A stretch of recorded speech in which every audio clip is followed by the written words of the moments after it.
নিজের ক্যারিয়ারকে build up করার জন্য।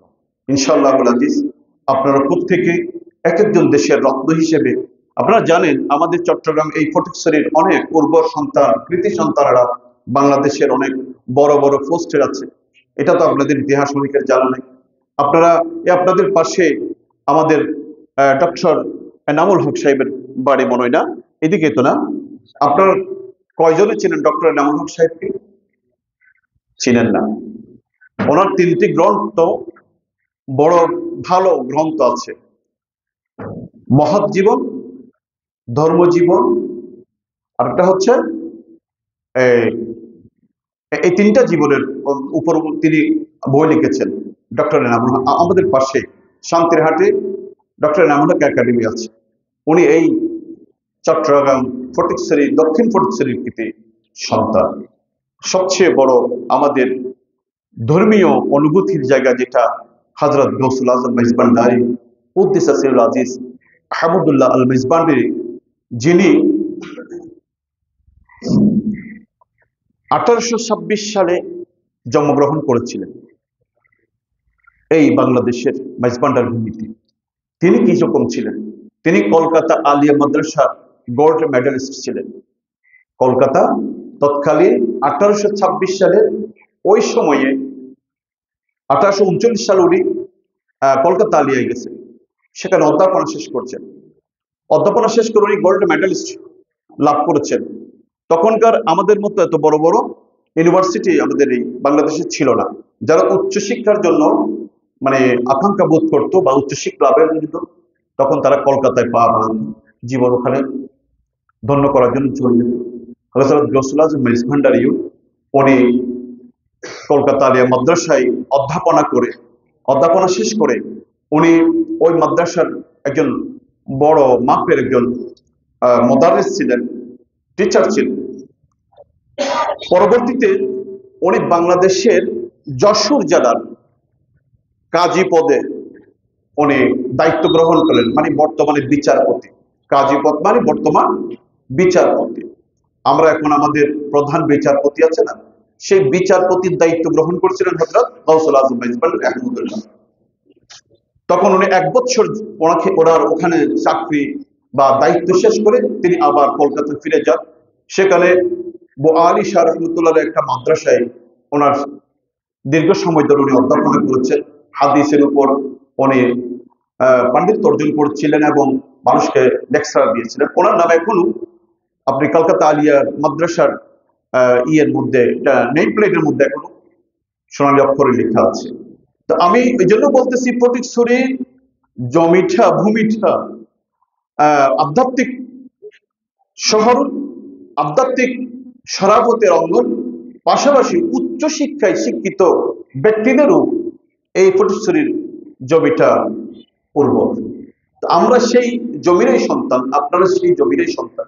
আপনারা আজকে যারা কৃতিত্বের সাথে এসএসসি বা দাখিল পাশ করেছেন, প্রত্যেককেই আমি বাংলাদেশ ইসলামী ছাত্র সেনা, বাংলাদেশ ইসলামী ফ্রন্ট, বাংলাদেশ ইসলামী যুব সেনা, আমরা সবাই আহলে সুন্নাত ওয়াল জামাতের মতাদর্শী সংগঠন।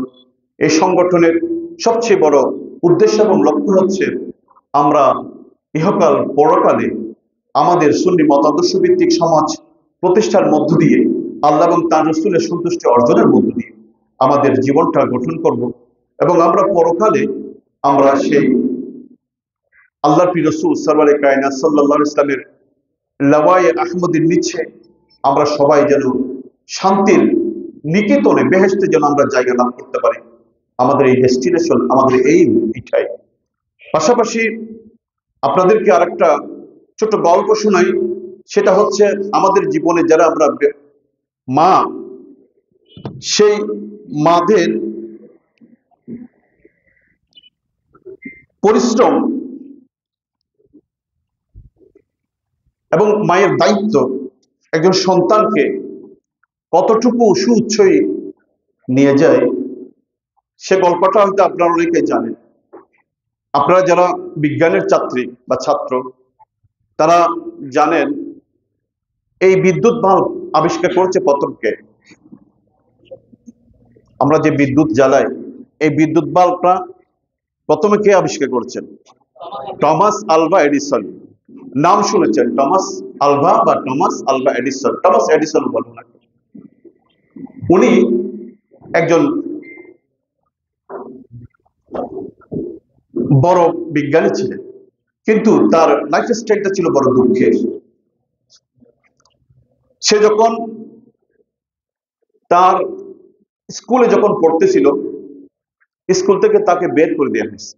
টমাস এডিসনকে বা টমাস আলভা এডিসনকে বের করে দিয়েছে, কারণ সে একটু প্রতিবন্ধক ছিল, কানে কম শুনতো। তো টিচারদের লেসন গুলো সে ভালো করে রিয়েলাইজ করতে পারতো না, সেজন্য তাকে বের করে দিয়ে টিচার একটা চিঠি লিখে দিয়েছে, সিরকুট লিখে দিয়েছে, বলছে এটা তোমার মা ছাড়া যেন আর কেউ না খুলে। এই চিঠিটা তোমার মা ছাড়া যেন আর কেউ, তোমার মায়ের হাতে দিবে, তোমার মা এটা পড়ে। টমাস এডিসন, এই শিশুটি তার মাকে গিয়ে চিঠিটা দিল এবং উৎসুক হয়ে বলল, মা চিঠিতে কি লিখলো, টিচার কি লিখলো। সেদিন তার মা তাকে একটা মিথ্যা চিঠির গান, মানে কথা শুনিয়েছিল। টমাসকে বলল, বাবা টিচার লিখলো তুমি খুবই মেধাবী একজন ছাত্র, তুমি খুবই প্রখর মেধাবী একজন ছাত্র, সুতরাং তোমাকে শিক্ষার মতো, তোমাকে শিক্ষা দেওয়ার মতো তাদের স্কুলে টিচার নেই, এই জন্য তোমাকে বলেছে আরো ভালো স্কুলে পাঠিয়ে দেওয়ার জন্য। এই চিঠি পাওয়ার পর মা তাকে শোনালো, এরপর মায়ের হাতে পড়া, মায়ের হাতে গণিত শিক্ষা, মায়ের হাতে অনেক শিক্ষা লাভ করার পর এভাবে সে একজন ভালো দক্ষ শিক্ষার্থী হয়ে সে একদিন পুরা আমেরিকার মধ্যে বিপ্লব ঘটিয়ে দিল, যেই দিন সেই বিদ্যুৎ ভাল্ব আবিষ্কার করল। 1878 সালে প্রথম সে বিদ্যুৎ ভাল্ব আবিষ্কার করে পুরো বিজ্ঞান জগতের হইচই ফেলিয়ে দিল। এই টমাস আরো পরে পরে গ্রামোফোন, ভিডিও, এই যে এখন ওরা ভিডিও যে এটা আবিষ্কার করেছিল টমাস আলভা এডিসন। এই বিজ্ঞানী একদিন, এতদিনে তার মা মারা গেছে, তার যশখ্যাতি পুরো বিশ্ব জুড়ে উঠতেছে, একদিন সে তার মায়ের ঘরে আসলো, আবার ফিরে আসলো। ফিরে এসে হঠাৎ তার ঘরের জিনিসগুলো দেখতে দেখতে হঠাৎ করে তার ওই শৈশবের চিঠিটা দেখে ফেল। চিঠিটা পড়েছিল এক আলমিরার পাশে, সে হাতে দিয়ে চিঠিটা পড়ল, দেখলো এই চিঠিটার মধ্যে আসলে তার মা যেটা বলছে সেটা লেখা ছিল না। তার মা যেটা বলছে, তার মা ছিল অত্যন্ত একজন খুবই প্রখর জ্ঞানী এবং মেধাবী মেয়ে, ন্যান্সি ইলিয়ট নামের ওই মেয়ের নাম ছিল, ওই মার নাম ছিল। তো সে যখন চিঠিটা খুললো, টমাস আলভা এডিসন এসে দেখলো সেখানে লেখা ছিল, টিচার সেদিন লিখেছিল, ডিয়ার ম্যাডাম, আপনার এই ছাত্র বা আপনার এই সন্তান মানসিক প্রতিবন্ধী, তাকে এই স্কুলে রাখা সম্ভব হবে না, এই জন্য তাকে বের করে দেওয়া হয়েছে, তাকে আর এই স্কুলে পড়ানো যাবে না। সত্যি কথাটা ছিল এইরকম, কিন্তু সেদিন তার মা তাকে শুনিয়েছে উল্টোটা, যে তুমি একজন ব্রিলিয়ান্ট একজন স্টুডেন্ট, এই জন্য তোমাকে পড়ানোর মতো টিচার নাই, এজন্য মায়ের এই একটি বাণী টমাস আলভা এডিসনকে কি বানিয়েছে, বিশ্ববিখ্যাত একজন বিজ্ঞানী বানিয়েছে। সেদিন ও লিখল, টমাস আলভা এডিসন সত্যি একজন মানসিক প্রতিবন্ধী ছিল, কিন্তু তার মা তাকে জগৎ জোড়া বিজ্ঞানী বানিয়েছে।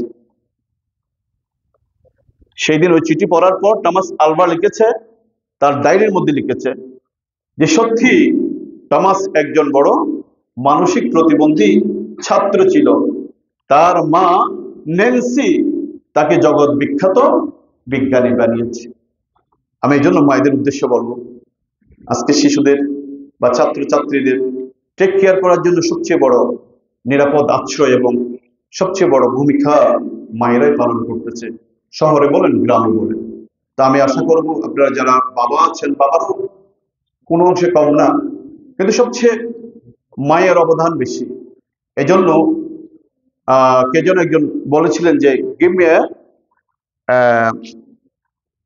Educated mothers, I will I will offer you বা I will give you educated nation. আমাকে একজন শিক্ষিত মা দাও, আমি তোমাকে একজন শিক্ষিত জাতি দেব। তাই আমি মনে করি মেয়েদেরকে লেখাপড়া শেখানো, মেয়েদেরকে পিছিয়ে না রেখে সুশিক্ষায় শিক্ষিত করা, এটা অত্যন্ত আমাদের মা বাবাদের বড় দায়িত্ব। কোনো অবহেলা না, শিশু মেয়ে হোক আর ছেলে হোক, প্রত্যেকেই যেন সুশিক্ষায় শিক্ষিত হয়, সুশৃঙ্খল জীবন যেন তাদের জীবনে শান্তি বয়ে আনে, এই আদর্শটা প্রত্যেক মা বাবাকে দিতে হবে। আর আমরা ছাত্রছাত্রী হিসেবে মায়ের প্রতি, আমাদের বাবার প্রতি আমাদের দায়বদ্ধতা আমরণ থাকতে হবে। সবাইকে আবারও ধন্যবাদ জানাচ্ছি। আপনারা যারা সংবর্ধনায় সম্মিলিত হচ্ছেন, সবার জীবন হাসি খুশি, শান্তি, নিরাপদে আপনাদের আগামী দিনগুলো সুন্দরভাবে ভরে উঠুন, এই আবেদন রাখতেছি, এই দোয়া রাখতেছি। আল্লাহ আমাদের সবার সহযোগী এবং আমাদের সবাইকে আল্লাহ নিরাপদে রাখুন। আমিন। আসসালামু আলাইকুম।